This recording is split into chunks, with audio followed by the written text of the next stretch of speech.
Hi, everyone. It's Amy Valdivia. And today on the Divorce Podcast, I am very excited to share who? Miss Christine Donovan. Yes. And why am I so excited? Because she's an attorney and she's a real estate broker. Hello, is that not everything we talk about on the Divorce Podcast? How we partner together, how real estate, how our mortgages, how all of that is impacted by divorce. And who better to have on this podcast than someone who does it all? So, welcome, welcome, welcome, Miss Christine. I mean, thank you so much. I am so excited to be here, and thank you again for having me. This is going to be a great interview. So, let's tell the world, who are you? How did you even come about these two very full careers in your name? They are. So I have to go back to being 6 years old. And at 6, I started copying loan files for my mother. By the time I was 11, she had me processing her loans. I didn't like it. I didn't want to do it, but I did it because that's what you do when you're a kid in a family business. And so I ran away. I went to Berkeley. I picked up a couple of bachelor's degrees, made a stop in LA, got a law degree, came back home to Orange County, and started practicing law. I was an associate, working hard, made partner, decided I wanted to do something on my own. So I went out and I opened my own firm. And then in my late 20s, friends started buying and selling houses. And because of my background, they came to me and they said, "Hey, Christine, help." And I said, No, I don't do real estate. I really don't do real estate. My mom does mortgages. Find yourself a realtor. Have a great time. Call me when you need an attorney. I sent them on their way. And they came back to me and they said, Christine, you know more than the people who do this. Why? I said, well, because I'm fourth generation in this stuff. And I grew up in the middle of it to the point where I asked my mother when I was about 10 years old or so, why Fannie and Freddie never came to dinner like the rest of her friends, which about made her roll out of her chair. And so my then boyfriend, now husband, said, what would it take to get your license, your real estate license? And I said, not much. I have to take a test because I'm an attorney. That's all I had to do back then. And he said, well, why don't you do it? You seem to enjoy this. And I was like, oh, no, no, no, no, no. Everybody in the family does real estate. I'm a lawyer, worked really hard. And he says, yeah, but you like it. And I think a lot of the reason I like it, my grandmother was a part-time teacher and she used what grandpa called pin and curtain money, played the stock market and kept buying houses throughout Southern California. And from a really young age, grandma taught me that the best way to build wealth in this country is through real estate. And the reason for that is because your return on investment is so very different from anything else. You know, you put 10% down, your property goes up 10%, you've made 100%. You can't do that anywhere else. And so there you go. That's how I ended up where I am. The whole education, building wealth, and Mhm. and then people don't realize, oh, but then there's amortization. We're paying down our balance. Oh my Absolutely. gosh. And then maybe I'm taking advantage of a lower interest rate, or maybe I'm leveraging the interest rate because that's a better tax write-off. I mean, there's so many different facets. There are. What was that bug that just bit you that you decided an attorney is what I want to be? So going back to again to being about that 10-year-old age, Yes. I like to talk, go figure. I love to read. I love to write. I love to have, can we call it discourse instead of argument? And so I learned all this and I thought, an attorney, they seem to do all that and they get paid for it. Maybe I'll be an attorney and president of the United States. Why not? Why not? And so, I grew up and I still thought, okay, maybe the attorney's for me, maybe it's not for me. But I graduated college with a political science degree and an English lit degree. I was like, well, and then I was given a really good opportunity for law school. It's like, maybe I'll go do this. And what I have found over the years is that I like to put deals together. I like to negotiate. I like to find solutions to problems, and I like to bring people together. And while I used to litigate and I was good at it, this side of it I enjoy more because whether what I do now in law or in real estate, that's really what I'm looking to do is put a deal together and to try as much as possible to find a win win for both parties. And so they just come together. And now that actually is exactly where we wanted to go, like how it all comes together. So Mhm. specifically, tell me the focus of your practice. The focus of my law practice is largely corporate with some real estate because Okay. I have a corporate background. Okay. However, having been a real estate broker for 25 years, 26 years now, I guess, turns out people come and they ask me real estate law questions. So I've started to do some of that over the years as well. With regards to my real estate practice, most of what I deal with in that is in residential real estate, Hmm. just because that's my family background and that's my passion. Because again, back to building wealth and the ability potentially to buy a house, keep that house, rent it out, buy another one. It's more available to a lot of people than say buying commercial properties and other things. Sometimes people are able to buy, a duplex, a fourplex, whatever. And that's obviously part of residential, but going out and buying a 20 or 100 unit apartment building for most people, especially in Southern California, can be a little more daunting. So that's Right. a lot of what I've got. And that also leads me into divorce. Again, because of my crazy family background. You're already answering all the questions I'm about to ask. So keep going. Please share.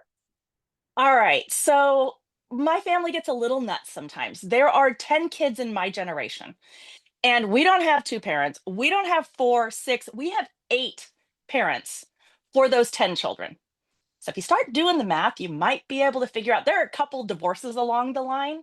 And when you get to be a child of not divorce, but divorces, and you get to see what happens to houses and finances and wealth and all the crazy lunacy that goes with it. I love the opportunity to sit with a couple, albeit in a difficult position, and help them decide what can they do next, especially if they have children, because I've been that kid in the middle of it. And I'm fortunate for myself in not having had a divorce for me, but I have been part of too many divorces. And so if I can bring some modicum of my ability to bring people together and help them to work towards something, I love doing that. Empathy, right? Mhm. That's it. One of the things that we hear of in divorce, and I know you can understand this statement. Oh my gosh, we can't leave this house. My kids have only seen the Christmas tree in that window, no other window. We need to keep the memories and we need to keep this going. What do you say? I say I lived in more than 20 houses before I was 18 years old, Wow. and I say I survived. And I for the most part I grew up in Newport Beach, but we lived in different places over the years and I learned how to make friends, and I still have some of those friends. I've got friends from kindergarten, I've got friends from elementary, from high school, college, law school, and it gave me it gave me strength in a lot of really strange ways. And then I have children who've lived in the same house for many years. It's like, how come we didn't get the opportunity that you did? I'm like, oh, stability. I'm so sorry, child. So it goes both ways. But I will say that kids adapt and Right. it may give them other opportunities that you don't even realize exist at this point in time. Sometimes it's that fresh start that Hmm. we as grown-ups are afraid to have and to take advantage Yes. of. Hmm. Kids are quite resilient. They really are. They, they really are. And I think that you can demonstrate what can happen Hmm. when it's just a matter of sharing some love or just creating your own stability in 20 different houses. It is. And I think when you bring your family with you, and despite the fact that I've got steps and half siblings and all the rest of it, we're actually really very close. Oh, All the kids are, and in most cases, the parental units. My little brothers call my mom Mama Lou, and they're not her stepkids because they were born after she and my dad got divorced. But they still come to Thanksgiving dinner. And so I think if you look at it the right way, there's a lot of opportunities. That is not disregarding the hard. And I don't mean to do that, nor the emotions, nor anything else that goes in it. but you got to find a way forward. If that's the path you're walking, you have to Yes, find a way forward. absolutely. And that's the emotion, and you brought up Thanksgiving. In my Mhm. mind, I was thinking, I can just imagine what Christmas is like in your household. It's huge. It's fun. It's a lot of fun. And you include everyone. We do. I won't get into it, but there is one set of the parental units we can't put together. Everybody else is fine.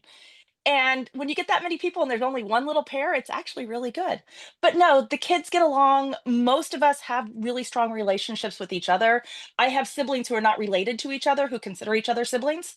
And I don't mean not related like step. I mean like my half sister over here and my half brother over there tell other people they are brother and sister. So Gotcha. it's Wow. all part and parcel. So now take me through this. Sure. I happen to be someone who is going through divorce, Hmm. and I think I'm ready for that fresh start. I don't know for sure. Hmm. What would you tell me? What kind of advice would you give me for next steps, and how would we do business together? Okay. For next steps, one of the things I have a lot of knowledge in mortgage. I'm not an expert in mortgage. And so if they're looking at that next step, they need to look at somebody like you, somebody who can tell them what can they afford based on what they're going to get out of the house. And I can help them with that part of it. What is the likely net value they're going to walk away with? Once we know that, though, they need to look at their income, their alimony, child support, whatever the financial pieces are, and figure out what are they going to be able to afford to do, whether it's keep the house that they're currently living in or find something different.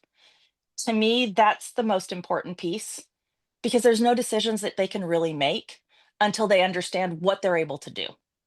Right. So once we get through that financial side of it, and as I say, I'm happy to help them walk through it, happy to send them over to you and have you talk to them about what's possible. We need to know that. And then once we know what's possible, whether it's we can keep the house or we need to buy a smaller house or we're going to have to wait a couple of years, now we can talk about what's next. And that's the financial side. But then we also have to sit down and deal with the emotional side of things because it can be really hard to walk out of that house. Right. And sometimes it's got great memories and sometimes it's got bad memories. And one of the things I sit down with people about, I actually ask them a question. It sounds really simple. What's important about that to you? What's important about keeping this house? What's important about finding your next house?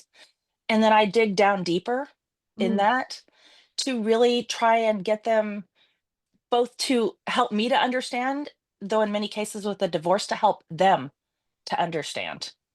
The other thing that I explain to both spouses is that I am here for both of them. I'm going to communicate with both of them. And if they both need a new house, I can help them do that. If we're just going to sell this house and they're going to figure out what happens later, they're going to find that they're both going to get text messages from me. They're both going to get emails from me. They're both going to get calls from me because whether they like it or not, this is still a partnership that they're in the middle of with regards to the ownership of that house. And I will help them as much as possible, lead them forward through that process. And I try and get them on the same page, which is why I want to know what's important to them. it is truly the legal concept, a legal Hmm. contract, I should say, which is where Hmm. your legal side comes into play. Absolutely. When you start these conversations and you start digging in and you Hmm. really poke the tiger or probe, are you ever afraid that all of a sudden you're going to trigger something emotionally? And how do you handle that? Who do you work with? Like, do you bring in other professionals? What do you do? It depends what the situation is. And yes, sometimes I do poke and I prod, and I am not a therapist. I'm not a psychologist. Those are not any of my degrees. And so if we do, I may need to refer them out to somebody else if they don't already have somebody that they're working with. Okay. If it's just a question of listening and letting them talk through it, I will sometimes sit there. So it depends how deep the issue is and how easily the person is handling it, is what I would say about that. Okay. Sometimes people just need to vent for a few minutes. We can get them back on track and moving forward again. If Right. there's something really deep in there they need to work through, that is not my arena. And I'm happy I've got people I can refer them to for that, but it's You, not me. you've got your arsenal. Very good. I do. Let's talk about cases you've worked on. What's the one that just stands out in your mind all the time that truly illustrates you, what you do, and your biggest victory? We have to go back a few years. It was a little bit complicated. It was a divorce. It was a bankruptcy. It was a short sale, and we had a pending foreclosure. Oh, just a couple layers, no big deal. Oh, and I got picked by one of the spouse's attorneys, and the other spouse was sure that I was on that person's side, even though I'd never met the spouse before I got involved in it. So there was a trust issue to go with everything else. So I finally went and sat down in that spouse's house and had a very frank discussion with them about who I was, what my background was, how I was going to handle this, and explained to that spouse that the judge had said you will sell your house, so you're going to sell it. If you don't sell it, the bank is going to take it from you. You have other issues, and I'm here to help.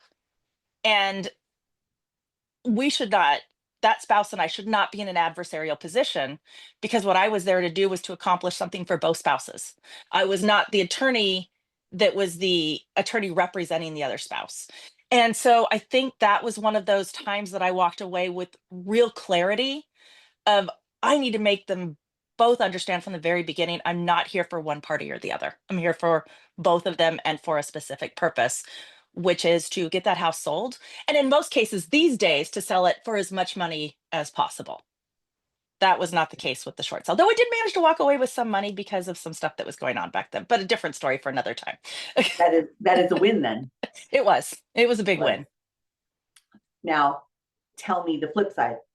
Tell me when you just couldn't get them to see what you needed them to see, and they couldn't get out of their way, and you knew it's time to walk away.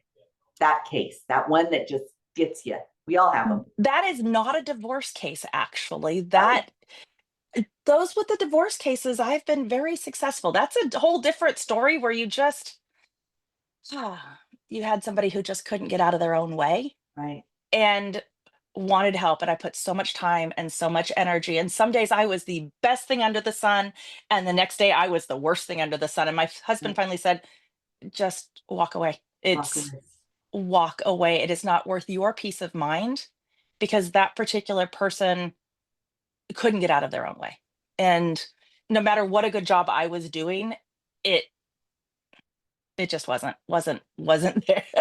Good. That brings up two new questions. Hmm. First and foremost, what's the average period of time that you work with a client? Because you just Hmm. said some days you're the best thing and the worst thing. So clearly there was time and energy spent on Oh, this. yes. Yes. Secondly, how do you take care of yourself?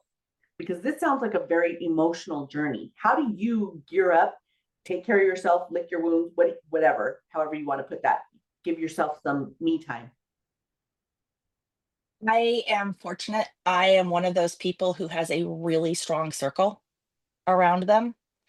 I have a really close family, and I've got a really close circle of friends that, from what I understand, is much larger than a lot of people's, that have been around me for most cases decades, and in some cases almost my entire life. And sometimes when I don't see things clearly, one of them will call me on it, as my husband did on that one. So that's part of it.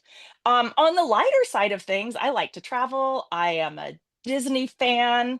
I've been known to wander off to Disney just to get my head straight, because why not go sit in the magic? So Right. I guess I've got a couple of different ways to do it. Wonderful. Now, we know that you started your career when you were 11. Mm. So we know that's reality. However, technically, when you're writing things down on your resume or people are asking, well, how long have Mhm. you been in the business? How many years do you state that you've been doing this? I have been a licensed attorney for 31 years. I Wonderful. have been a licensed real estate broker for 26 years. There you go. So just a And minute. and when you're taking care of me in Hmm. downtown Disney or one of the parks, Hmm. you practice right here in Southern California. I do. Anywhere else? Um, I've done some stuff up in Northern California. mostly because of people I know, friends and I say, look, my practice is in Southern California. And they say, yes, but we know you, we trust you. You will take care of us. And Okay. so I will sometimes do that. I am not licensed to practice real estate outside of the state of California. Okay. So that said, I do have a really strong network. I have been involved in different networks and different things for a long time. There's something called Active Rain that was very big 2008, on, and as a result I was an ambassador on that particular site with hundreds of thousands of real estate professionals. I've got a pretty good network around the country of Okay. people if people need something. So if they're moving elsewhere or they're moving in, I can help with that either way. Fantastic. Where can people find you? They're listening to you and they're going, okay, she's the girl I want to work with. How can they find you? So I gave you a couple links that I'll ask you to put in just because they're long. On each of those, I am a huge believer in education. And in fact, wound up on the business page of the OC Register because of that, because I've been in a number of places, but it's the education part that's really big, probably because of my background. So I think you'll provide those links if you would. Yes. But in general, Donovan Blatt Realty, and I wish I'd thought through things before I got URLs, but whatever. So I'm going to do this really quick. D is in David, O, N is in Nancy, O, V is in Victor, A, N is in Nancy, B is in boy, LATT, both is in Tom.com. So, Wonderful. And social media, I presume, as well. oh yeah, yeah. There's, Facebook, we've got groups and pages and Instagram, LinkedIn, YouTube. So yes. Now, Um, I just thought about this. yes. Although you may not be licensed to do real estate in other states, Hmm. maybe someone in a divorce situation is exiting California because boy, we've seen a lot, A lot of it. and just want your legal advice for maybe a contract that they're now going to sign in North Carolina. Are you available to those people? And if not, how do It's you going handle it? to depend because licensed in California. Okay. So in general, that's probably again something I will refer out to people. Okay. However, I have had people here in California who are buying from a neighbor, or they're buying from a friend, or they're buying from their landlord, or they got into a contract and they're not sure what they agreed to. Those people I do help as an attorney. Okay. Wonderful. That's again the full package. This is Mhm. what we have with Miss Christine Donovan. My goodness. Well, this has been fantastic. But before I let you go, give me one last final thought. Something you would like to leave with the audience today. Do you have to say? I would tell you again what my grandmother said about wealth, that I truly believe that real estate is the greatest vehicle for that. And to make sure that you take that opportunity, even amidst anything else that's going on, if at all possible, and give yourself and your family that gift. Mm, wonderful. Well said. Thank you so very much. We truly appreciate spending some time with you and sharing your story with everyone. Please, if you have questions or want to know how you can reach out to Christine, we will have all this information on our website, right underneath the podcast information, our podcast notes. Reach out to me, whatever. I can get you in contact with Christine because she's a wealth of knowledge since 11 years old. And you're only 21 now. So it's only been a Absolutely. couple I've years, done my so goodness. much in a short period of time. Absolutely. Real small career. Thank you so very much for your time. We appreciate it. Thank you, Amy. I appreciate it too.